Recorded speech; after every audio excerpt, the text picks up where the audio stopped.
So this video is going to be straight fire.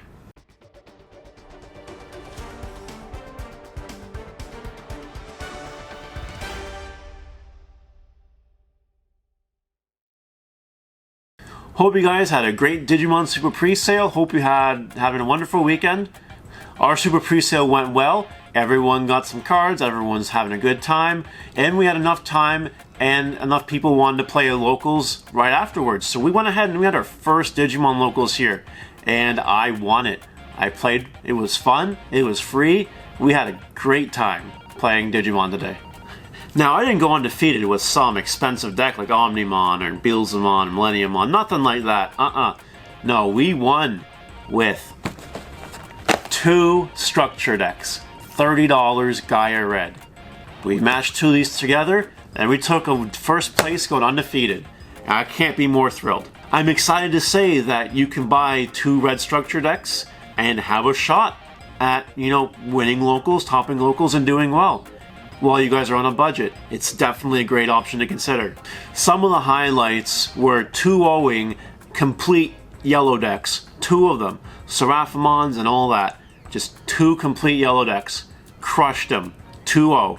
And we also 2-0'd a black Millenniumon deck, which for 2 starter decks is pretty freaking good. Before we get into the deck profile, if you guys haven't yet, like this video, leave a comment, subscribe to the channel, and turn that notification bell into smashed potatoes so you guys know when the new videos come out. Well, I don't want to waste any time. Let's just go talk about this deck. So here we go. We're going to start off by saying the deck didn't offer you many options of different Digimon, so we played 4 of every single Digimon available in the starter decks. Starting with Digitama's 4 Koromon, plus 1000 power if your Digimon has 4 more Digi evolution sources. By the time you get to level 6, you will, and that's free power. Then we're playing 4 Agumon for that extra plus 1000 during your turn when you Digivolve from it. There's 4 Biomon. It's the cheapest to play, so it's cool. And 4 Dracomon. 4,000 power on a 3-star ain't bad. On a level 3 ain't bad. For the level 4s, we have 4 Wargreymon.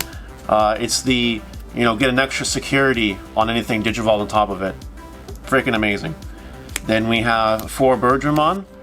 It's just a cheap little one to play. That's it. And then we have 4 the Blocker. That's all it's there for. It's there to block. Great card. Now we get into the 5s. We have 4 Metal Greymon. If your opponent blocks something that evolves on top of this, you get 3 memory. So they have to make the choice. Do they want to block and give you the 3 memory, or they just want to take the extra security attacks? It's a conundrum. Then we have, for our level 5s, 4 Garudamon. When Digivolving, you give one of your Digimon 3000 for the turn. I've used that to poke through some pretty high creatures. Just that 3000 points makes the difference, which is really cool. Instead of blowing up securities, I just attack a really big attacker, set them behind. Great. And now we get to the main part.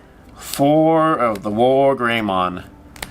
It gets an extra security attack for each 2 Digivolution sources.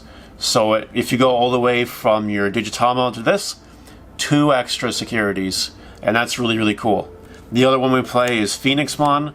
It's a cheap. It's 2 to evolve as opposed to 4. Really cool. That'll do it for the Digimon themselves. For the Tamer, we play the 4 Tai. Just gives your stuff an extra 1000 power during your turn. That's it. And then we play 4 Gaia Force. What a freaking amazing card. The best option in the game. Just take out one of your opponent's Digimon. Great. Destroyed. Easy. It's better when you flip it from your security, but I've had to hard cast this a few times just to get some really annoying things off the field.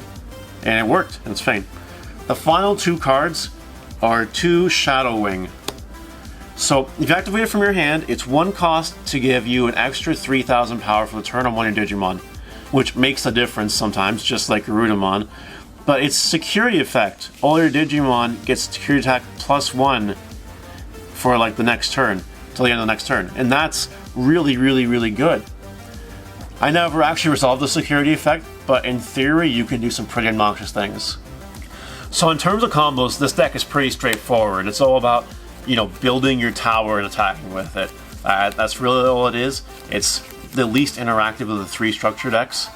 It's just you're playing with yourself and then you're swinging at your opponent. And that's really all it is. So I'm going to show you the main line, the main combo. You want to start with Koromon, obviously. Then you want to turn it into an Agumon. And then you want to turn it into a Greymon. You want to turn it into a Metal Greymon. That actually doesn't matter, this part. It could be the other one. And then Wargreymon. So what's happening is Koromon's giving you an extra 1,000. Agumon's giving you an extra 1,000. So you're at 14,000 by the time you get here.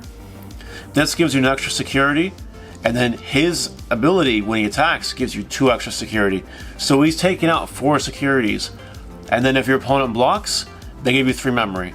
So you're either getting 3 memory, or you're swinging for 14,000, getting 4 securities out of the way. Honestly, and between like other cards like Shadowwing and Tai, this gets really freaking scary. I had this up to 19,000 at one point, taking out 4 securities. It's oppressive. That's really what it is. You know, I was able to resolve this line of play multiple times throughout my matches today. It's just so powerful.